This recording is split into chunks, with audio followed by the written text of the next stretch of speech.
Picture this. It's 90 million years ago, the Cretaceous is in full swing, and you're hovering above a warm, shallow sea. Below you, mosasaurs the size of school buses tear through the water. Plesiosaurs glide past with necks like serpents. And somewhere on shore, a Spinosaurus, a dinosaur the length of a double-decker bus, wades into the shallows to snag a fish. Then it turns around and goes back to land. That's it. That's as far as any dinosaur ever got. In over 233 million years of dinosaur history, not a single species ever fully committed to life in the water, not even close. And when you sit with that fact for a moment, it becomes one of the strangest puzzles in all of paleontology. Today, we're going to break it down completely. And if that sounds like your kind of rabbit hole, hit subscribe because this is exactly what this channel is about.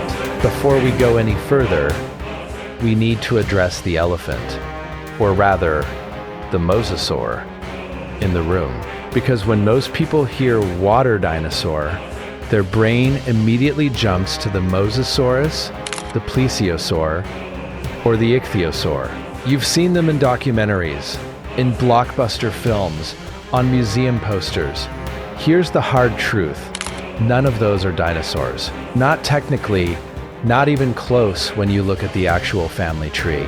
These animals were marine reptiles, entirely separate evolutionary lineages that happen to share the same geological era as dinosaurs. Mosasaurs were more closely related to modern monitor lizards. Plesiosaurs and ichthyosaurs branched off from the reptile family tree long before the first true dinosaur ever walked the earth. Time overlap does not mean biological relationship.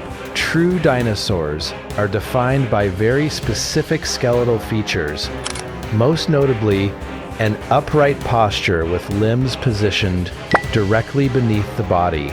Using that definition, the aquatic fossil record for actual dinosaurs is remarkably stubbornly, almost comically empty.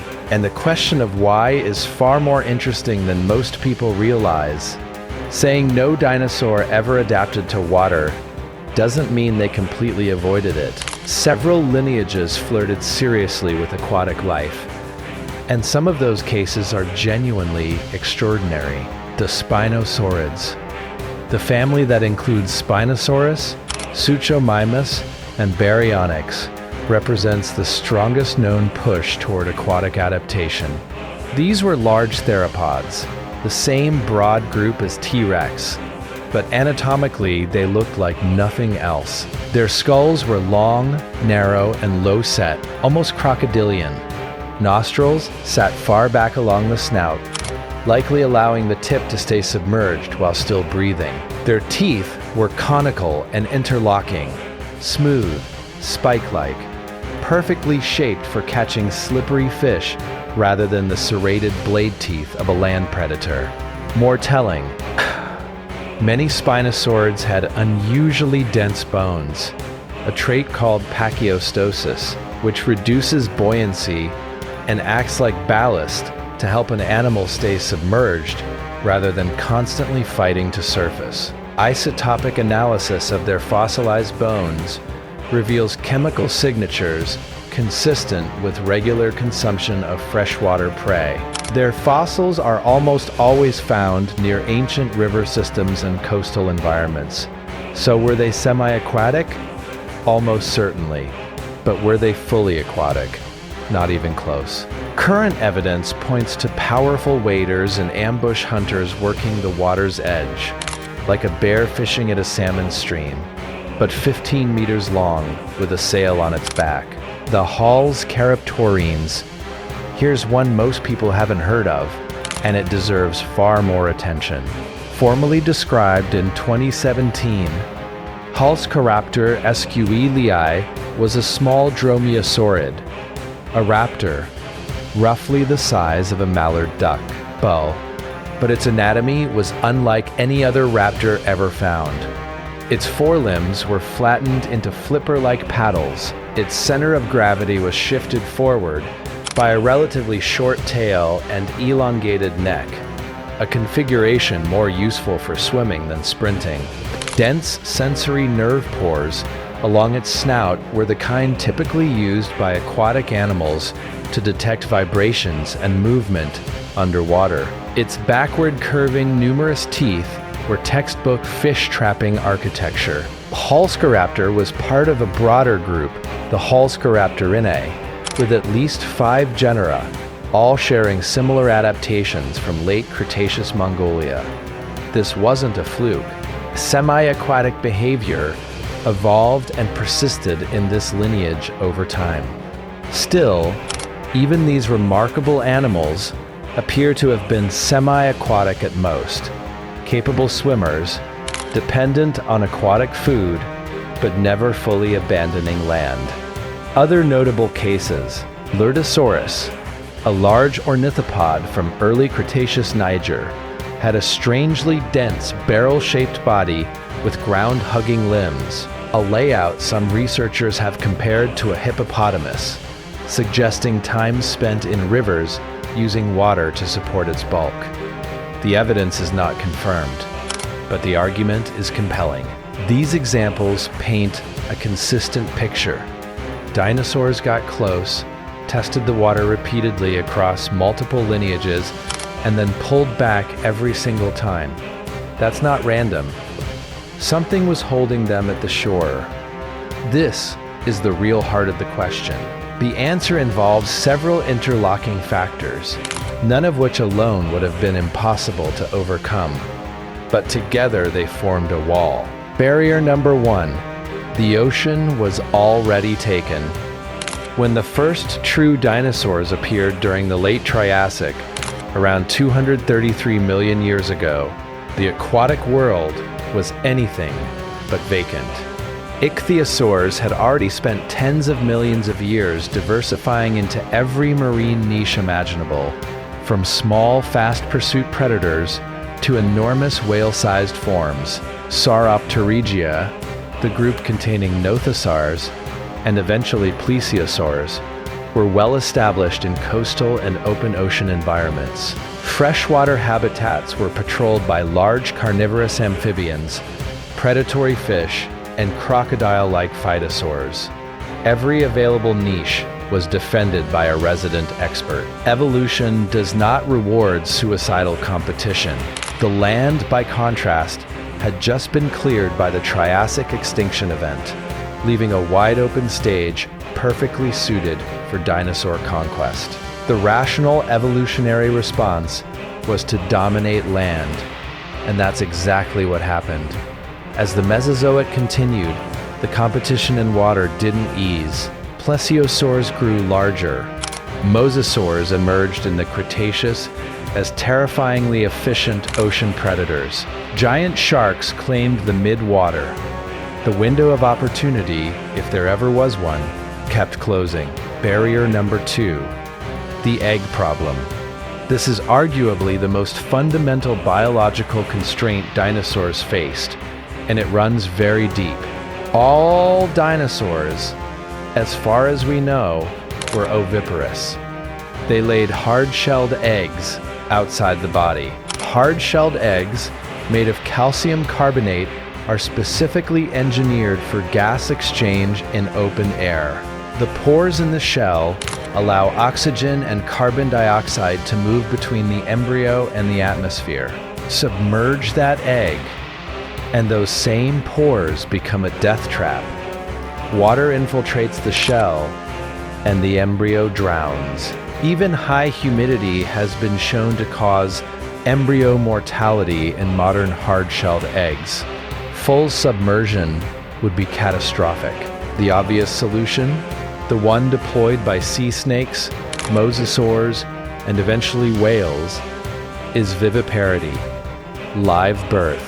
The problem is that this transition appears to be dramatically harder for archosaurs, the group containing dinosaurs and birds, than for other reptile groups. Lepidosaurs, lizards and snakes, have independently evolved live birth at least 115 separate times across their evolutionary history. Archosaurs, gull, 0 confirmed cases, possibly 1 or 2 at an absolute stretch. The leading explanation is shell composition. Lepidosaur eggs tend to be soft and leathery, making the developmental leap to live birth relatively accessible. Hard calcium carbonate shells represent a much deeper evolutionary commitment, one that is extraordinarily difficult to reverse. By locking into this reproductive strategy, dinosaurs essentially closed off the key tool that would have made full aquatic transition viable. Barrier number 3, bones built for air.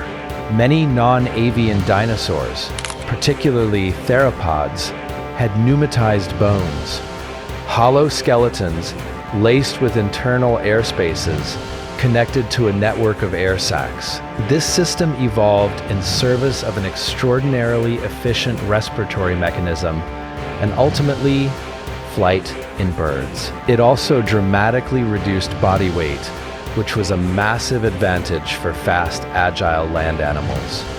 But take that body underwater and you have a serious problem. All those internal air spaces make the animal extraordinarily buoyant, essentially turning it into a living float. Staying submerged requires continuous, exhausting effort. For comparison, even modern penguins, which have evolved significantly denser bones than flying birds, must go through deliberate breathing protocols before deep dives to compress their air sacs and reduce buoyancy. For a theropod dinosaur, the buoyancy problem would have been far worse.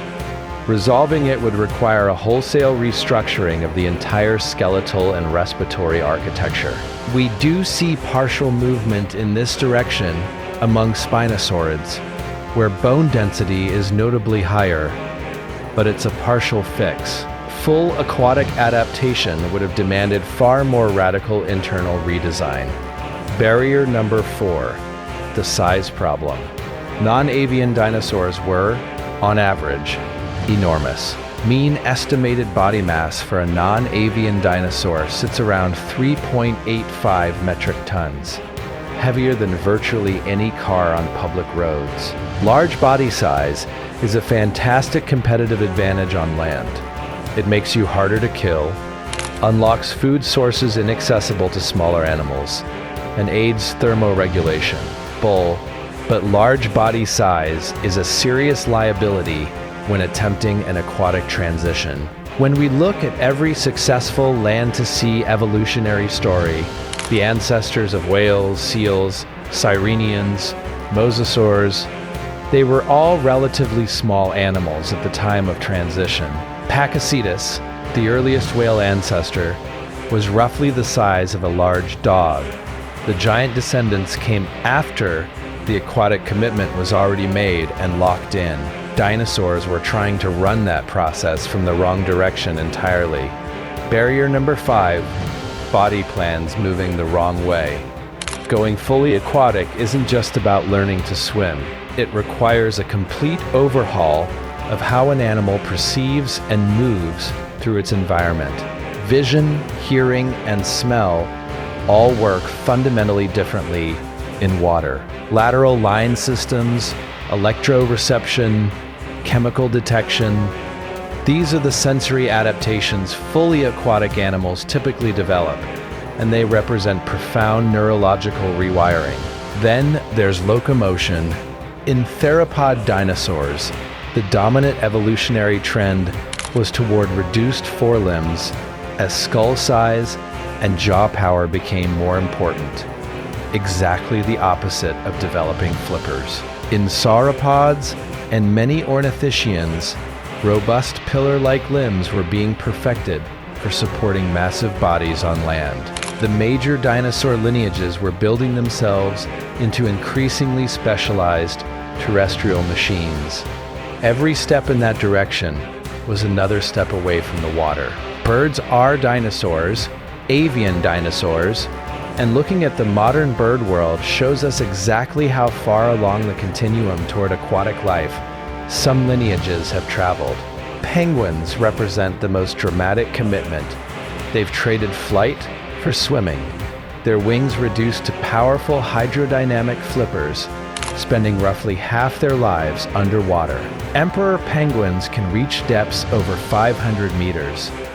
Albatrosses spend years at sea without touching land, living on the ocean's surface. Seabirds have evolved salt glands to process seawater, and during the Cretaceous, the Hesperornithiformes were large, flightless diving birds with powerful swimming legs, a lifestyle not unlike a very large, very aggressive modern grebe, and yet still not fully aquatic. Even penguins must return to land to breed and lay their hard-shelled eggs. The same wall that stopped the non-avian dinosaurs is still standing. Could a future bird lineage eventually cross it? Theoretically, yes, but it would require either the evolution of viviparity in an archosaur, which has never happened, or some entirely novel reproductive strategy. Evolution has surprised us before, but we're nowhere near that point yet, and the road between really good swimmer and fully aquatic remains very long. The single biggest missed opportunity in this whole story is the aftermath of the Cretaceous-Paleogene extinction event, the asteroid impact 66 million years ago.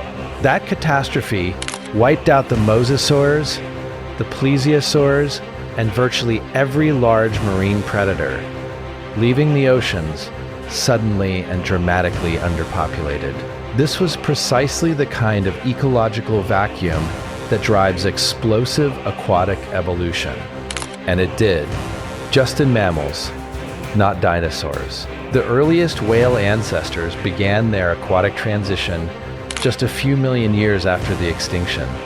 By 10 million years post-impact, the first fully aquatic cetaceans existed.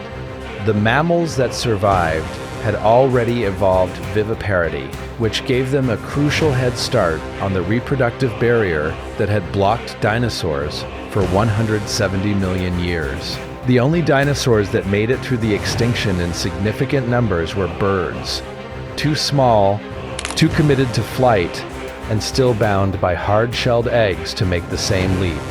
The result was an animal that looked uncannily like a mosasaur.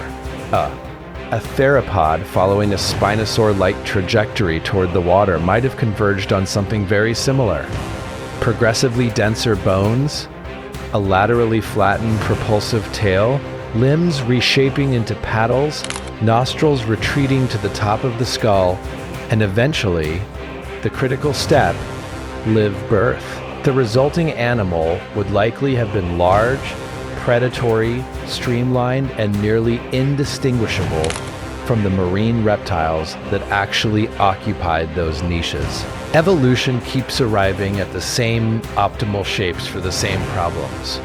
For herbivorous dinosaurs, the outcome might have been something closer to a massive marine iguana or Steller's sea cow, bulk-heavy grazers feeding on underwater vegetation, their defensive armor potentially repurposed into hydrodynamic structures or weapons analogous to swordfish bills. So why were there never any fully aquatic dinosaurs? It wasn't for lack of raw material. Powerful bodies, staggering diversity, 233 million years of evolutionary time. The potential was there. What wasn't there was the right combination of open ecological space, reproductive flexibility, and body architecture at the same moment. The ocean was occupied when dinosaurs appeared. The hard-shelled eggs couldn't survive underwater. The pneumatized bones fought against submersion. The body sizes worked against the transition. And when the one genuine opportunity finally opened up, the post-extinction ocean vacancy, the wrong animals were left to take advantage of it. It's a story about how evolution actually works, not as an inevitable march toward conquering every niche, but as a process shaped by historical accidents, inherited constraints, and the brute competition of the real world. Dinosaurs dominated this planet for an almost incomprehensible span of time. They achieved flight. They colonized every continent. They produced over 10,000 species, but the deep ocean remained until the very end, beyond their reach. And somehow, that makes both their achievements and their limitations all the more extraordinary to think about. Drop a comment below with what you think would have happened if a dinosaur lineage had survived long enough to crack the aquatic barrier. The answers are probably stranger than you'd expect.